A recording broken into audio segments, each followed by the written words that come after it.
You're watching Coast Life, where summer is just around the corner. If you're anything like me, you're looking for great food to cook for those warm days inside, or maybe for a cookout. So with me today, I have Denise Clemons. She invited us into her home where she's going to show us how to make some delicious food. Thank you so much for having us. Oh, my pleasure. I got started a little bit waiting for you to start. Perfect, that's fine. So we're going to do two things. I'm going to make a little pea and pasta dish with some interesting flavors, and because fresh peas are in season right now, we got these at the farmer's market over the weekend.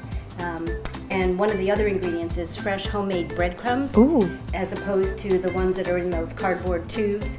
You just take a roll or some bread and throw it in your Cuisinart and fresh breadcrumbs. Ooh, okay. And then for dessert, we'll have a little shortcake with some fresh berries and whipped cream. Always have room for dessert. Perfect. So before we get started, you're already really impressing me with your knowledge. We were talking earlier, I don't do so well in the kitchen, but as a food columnist, you do amazing. So just tell me a little bit about your background in the kitchen and as a cook. Well, as it happens, both my parents worked when I was a kid, so it was one of those things, necessity. Otherwise, we'd have French toast for dinner every night. So I actually learned how to cook to make sure that we ate. Mother was very accommodating; she didn't mind at all. And then, as I grew older, I took some cooking lessons. I went to Academy de Cuisine in Bethesda. I did some one-time courses at the Culinary Institute of America. And then I'm an avid reader and an experimenter. I love to experiment. Jack jokes that I could never make the same dish twice because my measurements are a little bit casual, shall we say. Do you notice a difference when you're cooking, buying local, buying fresh, versus maybe something at the grocery store? Absolutely. You really notice it with eggs. The yolks of the eggs are so much more yellow, sometimes almost hinting over to orange. The blueberries, Bennett's is about to start picking their blueberries. When their blueberries come in, they are so chubby and so juicy. Lewes Dairy cream is one of my favorites. Old World breads. Keith does fabulous work. And then herbs. At the market, you can always get fresh herbs, which is nice. So yeah, it makes a huge difference because they're not sitting there wilting on their way to you. They're actually getting from the garden to the table at the market into your house. So yeah, it makes a huge difference. I could imagine. Well, I can't wait to taste test that difference, hopefully. But that's great news because people at home can be a fantastic cook right in your kitchen, in your own home, just like Denise here, using all fresh local ingredients. So let's get started. Okay, the first thing I'm gonna do, I started this pasta a little bit ago. Okay. It should be just about ready. I neglected to turn on the timer, so I'm gonna do one of these taste tests and burn your tongue. Okay, it's what's known as al dente. Ooh, perfect. It just means to the tooth. Okay. And I'm going to drain this in a colander. The reason I've chosen these small shells is because the dish is going to have peas in it. And so what we want is to make sure that the peas don't get separated from the shells, but actually hook up with them. Oh, okay. So there's the pasta. Okay. We're going to step over here and we're going to put you to work. Okay, please. Let me grab some butter. You're very brave to put me to work. It won't be difficult. So we're going to melt some butter in this skillet, and I'll make sure that the recipe is available. So what we're going to do is put the recipe calls for either scallion or shallot. Okay. They look different. This is a shallot. It looks like a sort of a flattened, elongated onion, and it's got some purplish color in its flesh. Okay. It's a gentle flavor, and it's really nice. And what I've done is I've mixed both shallot and scallion in this, and we're going to put it in the skillet and just soften it up. That already smells so good. Frying onions are just it. Ooh, do you hear that sizzle? I wonder if our mics are picking it up because it sounds good too, if that makes sense. It smells good, doesn't it sound Yes. good? So you only want to cook them until they're just a little bit softened, a little bit translucent, and completely immersed in the butter. Okay. And so what I'm going to use to season them is sage, because when the sage is as fresh and young as it is right now, it has some minty overtones to it. Okay. So I'm going to dump some peas in there. Perfect. And you were saying the sage is fresh. Is that what you were saying? So how do you keep track, or do you have any advice for how people can keep track of what's in season, what fresh ingredients they maybe should be using? I would talk to the vendors at the market. Okay.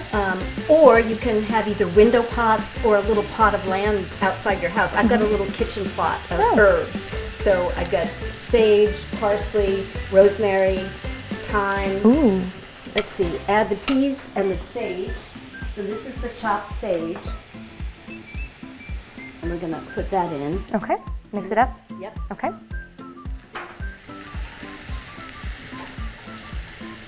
Okay. Hold them back on the shelves. Okay. And while you finish cooking that, I'm going to start on the breadcrumbs. Okay. I made them from just grinding bread in the food processor. So what I'm going to do is make basically toasted breadcrumbs. Ooh. So to get this, I simply rub the skin of a lemon on the microplane. Okay. And make sure you get some on the stove. Proof to everyone around you that you actually cooked it. We're just going to toss this in here and just crisp them up a little. And while they're doing that, we'll finish the pasta. All right, perfect. Add this guy. You could stir them around. You got it.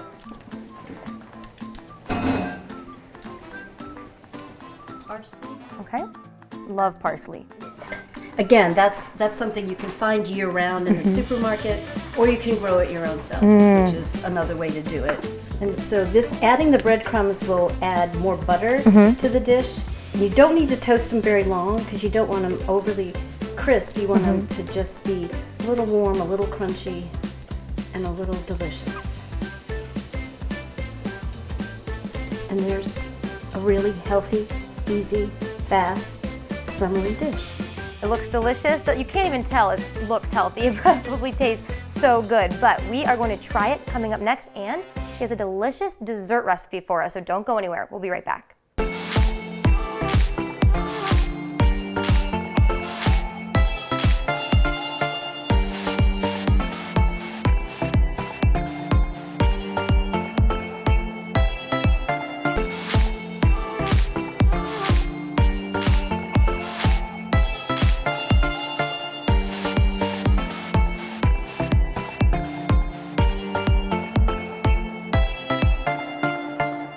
You're watching Coast Life, where we are back with Denise Clemons. I know you saw that delicious pasta and pea dish.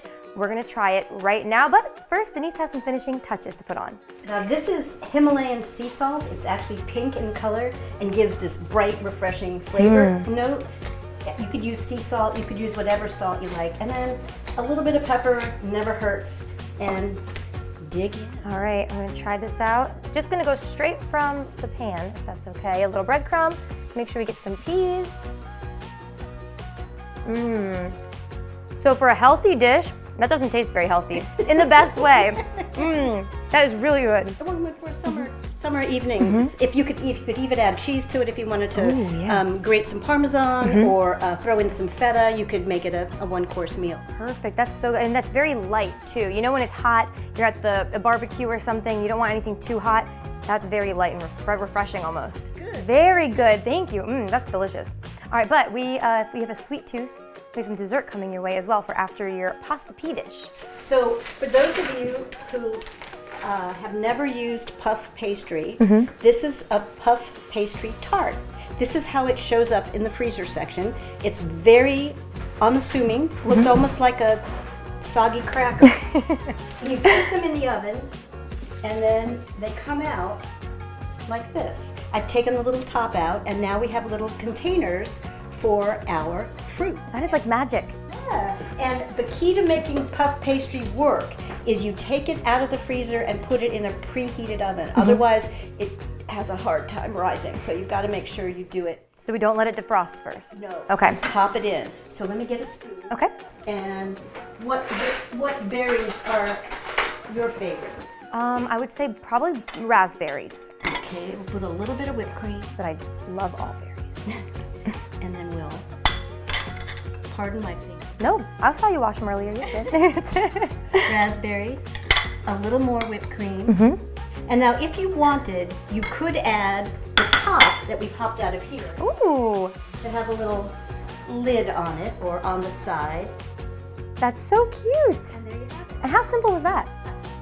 This Amazing. is cooked in 20 minutes. The whipped cream took a little bit. The key about whipped cream is make sure you don't turn it into butter. You certainly can, and I have done that. And so you really only need the puff pastry, some heavy cream, and fruit. Your fruit of your choice. Okay, and you just whip that up, and you have a delicious dessert. Right, easy as pie. And then these won't settle back down, unlike like souffle or something like that that'll flop. Once they're baked, they'll stay pretty stable. Well, Denise, before we try some of this delicious dessert, I just want to know, do you have any advice for new cooks in the kitchen, like myself, who are getting ready for summer barbecues, gatherings, things of that nature? Make sure you have the joy of cooking in your bookcase. It's my go-to. I've been cooking for years, and I always check it because she's got little end notes and little advices. She's got pictures of animals, so you know what piece is which, and it's just a good touchstone to look at. And if someone wants to follow some of your recipes, is there somewhere they can get them or get some of your written articles? So I have a book available called The Culinary History of Southern Delaware, and then I'm in the Cape Gazette every Friday. And my email is capeflavors@comcast.net, and I get questions typically once or twice a week. Okay. So, and I love to answer them. Amazing. All right, I think if it's okay with you, I'm going to dig in on this. Thank you. Thank you.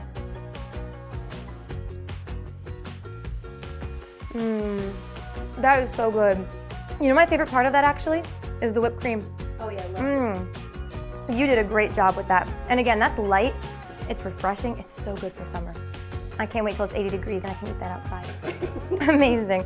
All right, well, Denise, thank you for inviting us into your kitchen. Thank you for coming. Thank you. Thank you for feeding us as well. Leah, I wish you could try some of this dessert, but maybe I'll try to make it for the Coast Life team. Let us know what some of your favorite summer recipes are, something you're gonna be trying this year. But for right now, Coast Life will be back.